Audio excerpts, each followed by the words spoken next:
איך בעצם בוחרים את המנהיג הרוחני של עיר שלמה בישראל? שאלה טובה. זה אולי נשמע כמו תהליך די פשוט, אבל האמת היא שמאחורי הקלעים מסתתרת מערכת שלמה, ממש מורכבת של חוקים, ועדות וגם לא מעט פוליטיקה. אנחנו הולכים לפרק את כל התהליך הזה צעד אחר צעד, כדי להבין איך הוא באמת עובד. אז יאללה, בואו נתחיל. ובשביל להבין את הסיפור הזה, כדאי שנתחיל דווקא בעיר הוד השרון.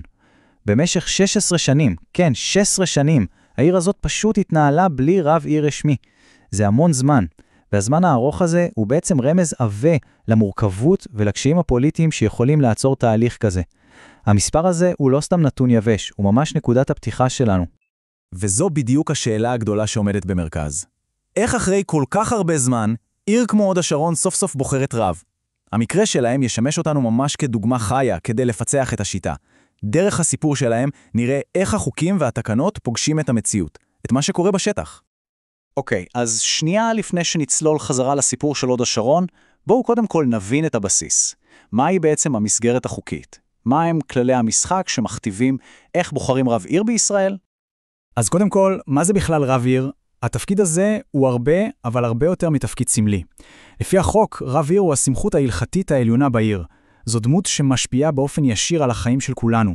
מהפיקוח על כל מערך הכשרות במסעדות ובחנויות, דרך רישום הנישואין ועד ניהול המקוואות, כל הדברים האלה נמצאים תחת האחריות שלו. זה תפקיד עם כוח אמיתי, גם ביצועי וגם רוחני, ולכן ברור למה הבחירה בו כל כך טעונה.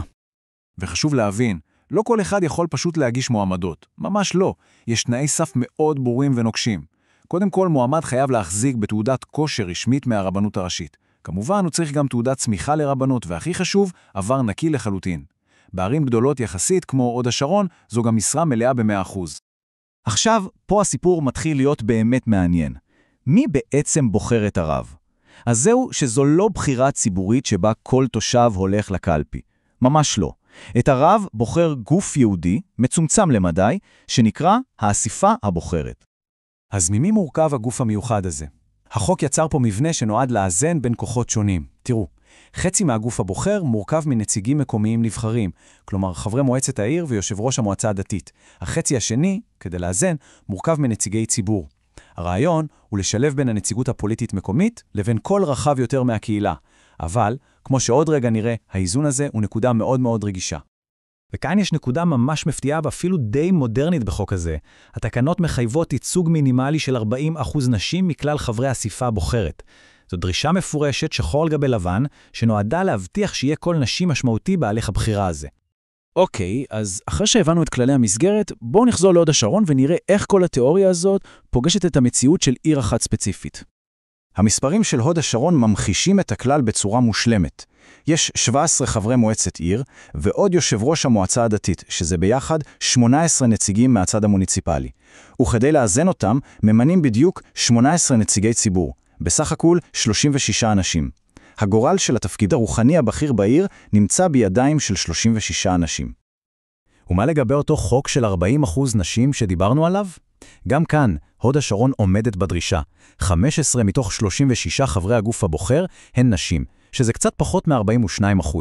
אז על הנייר לפחות, הכל נראה תקין. הכללים נשמרים. אבל כאן, בדיוק בנקודה הזאת, הסיפור מתחיל להסתבך. מי בכלל בוחר את אותם 18 נציגי ציבור?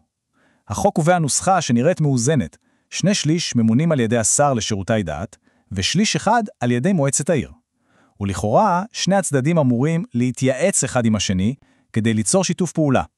אבל המילה הזאת, התייעצות, היא המפתח לכל המתח שעוד רגע נדבר עליו. והמציאות, כמו שעולה מהפרוטוקול של ישיבת הוועדה, הרבה יותר מורכבת.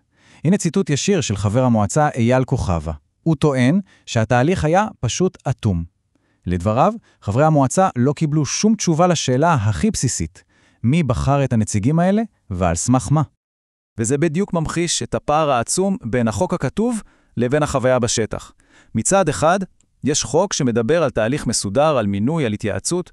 מצד שני, יש תחושה קשה, לפחות אצל חלק מהנציגים המקומיים, של אטימות, של חוסר שקיפות.